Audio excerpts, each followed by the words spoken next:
Secretary of State Antony Blinken is marking his first trip to Central America by saying the U.S. wants a shared commitment with those countries on migration. Texas Governor Greg Abbott issuing a disaster declaration in response to the humanitarian crisis. It comes the same day the Biden administration formally ends the Trump-era Remain in Mexico policy.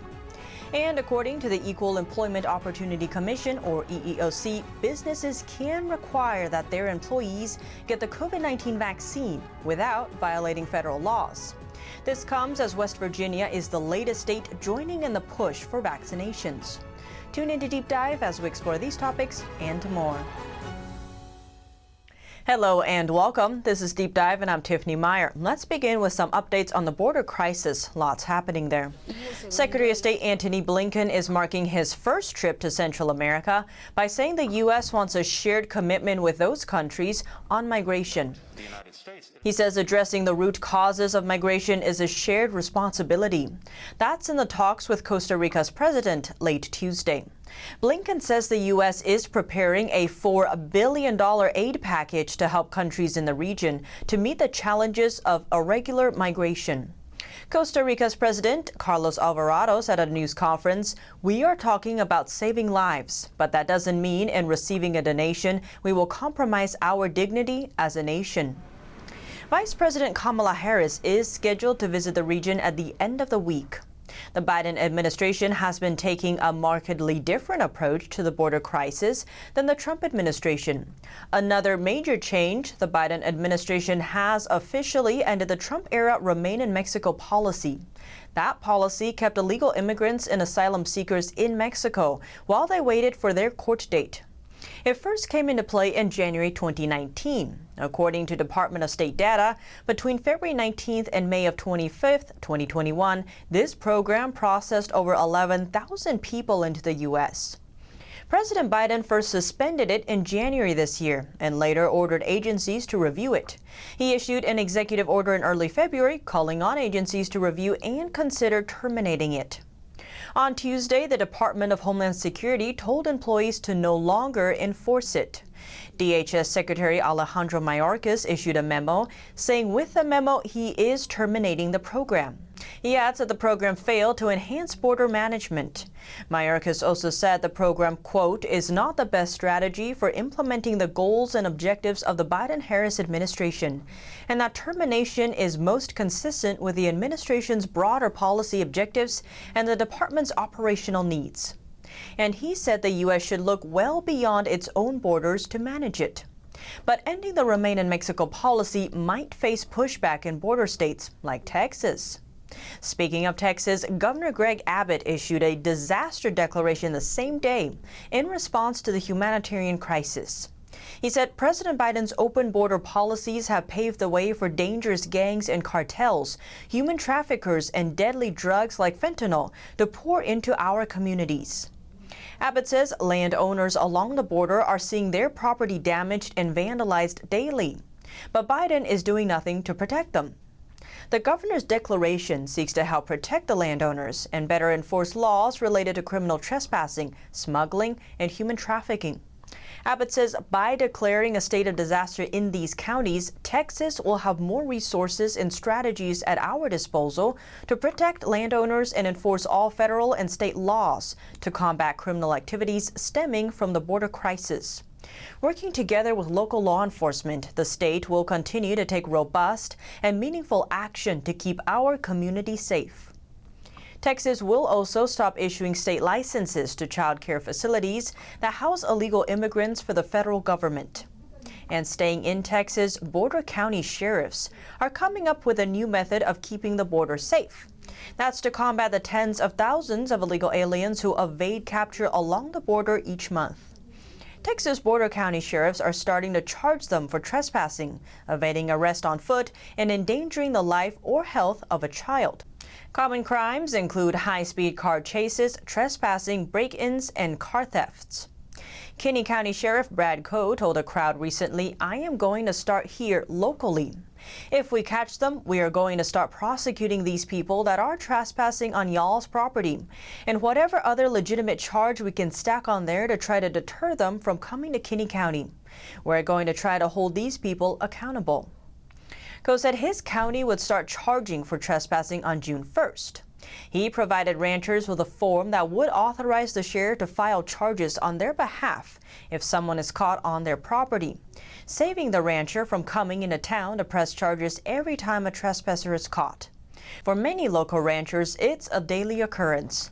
Kinney County Attorney Brent Smith is gearing up to take up a slew of new trespass cases. The district attorney, meanwhile, will deal with the felonies such as human smuggling. Neighboring Edwards County is doing the same. Now, speaking of those illegal immigrants coming into the country, what's their journey like? Many of them are warning against taking the dangerous journey, saying rape and murder are common on the way. 3 young migrants tell war correspondent Michael Yon that they saw rape and murder throughout their journey to the U.S. The 3 men were at a migrant encampment in Panama, and they've already traveled through the jungles in Colombia from their home country, Venezuela. One warns the crossing isn't easy. There are dead people, there are raped children, they rob us. In reality, it isn't good for any immigrant that wants to cross through that jungle. He goes on to say, I am telling you this as a friend. I don't recommend it. Don't cross. Don't cross. The young men fled Venezuela due to poverty under the Maduro regime, and they hope to make it to America in order to support their families. The Venezuelan men recount that they were robbed of their food and money while traveling through the jungles to Panama, and they are seriously warning against anyone from taking women and children on the dangerous journey. Yon also writes about concerning health conditions in his report on the migrants. He says many rivers that migrants have to cross are ripe with waterborne diseases, and many migrant babies have diarrhea. In April, Customs and Border Protection apprehended over 178,000 illegal border crossers. Most of them are single adults. But CBP agents also apprehended almost 14,000 unaccompanied minors from the Northern Triangle countries. The agency is set to release the numbers for May in next week. And now, how about at the court level? The country's highest court has ruled against a Chinese asylee. The unanimous ruling reversed the Ninth Circuit Court of Appeals. The court found that immigration judges don't have to explicitly state that an asylum seeker's story is incredible when finding against him.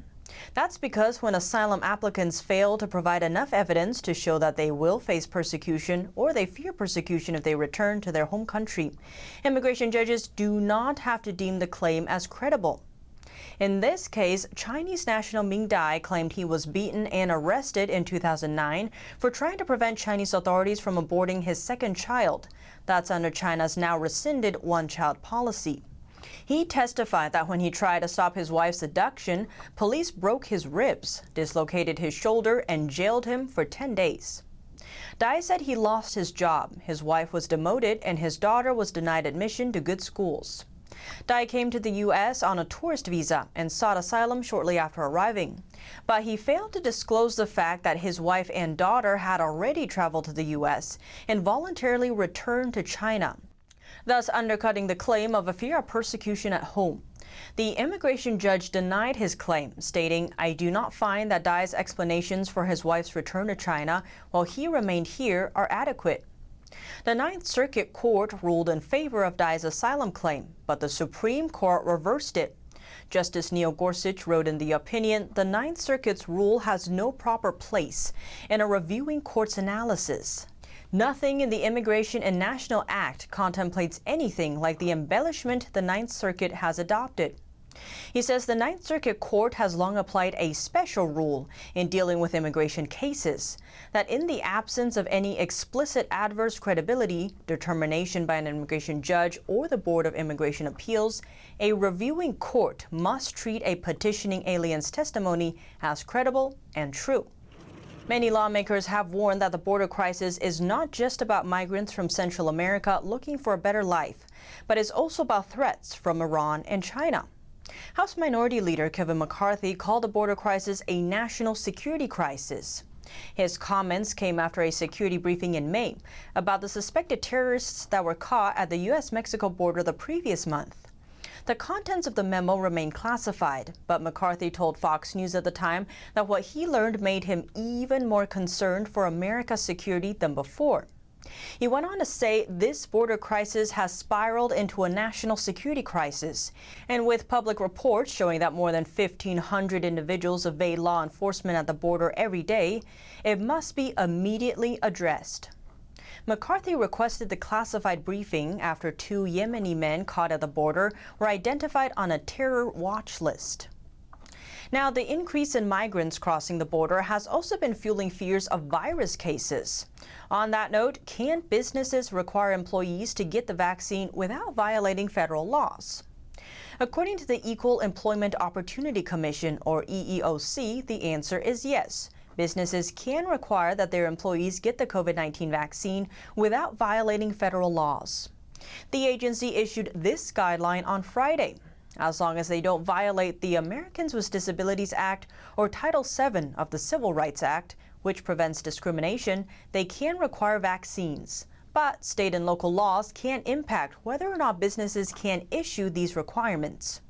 Employers will also have to make reasonable accommodations for workers who can't or won't get vaccinated due to religious reasons, pregnancy, or a disability. This comes as the push for vaccination incentives continues. West Virginia is the latest state joining in the push. Governor Jim Justice announcing those who get the vaccine will be entered into a sweepstakes to win custom guns or $1 million. He told a press conference on Tuesday, "We are going to give 5 custom hunting rifles and 5 custom hunting shotguns away on Father's Day. And also on Father's Day, we are going to make one of you a millionaire. We're going to give away $1 million to somebody on Father's Day." He adds that the state also plans on giving out college scholarships and pickup trucks. Ohio started the trend in early May. Governor Mike DeWine announcing that 5 residents would each get $1 million in a lottery-style drawing. So did the push work? It seems like it. Ohio saw its vaccination rate surge by 28% following the announcement. But what do you think? Let me know below. Thanks for tuning in to Deep Dive. I'm Tiffany Meier, and see you soon.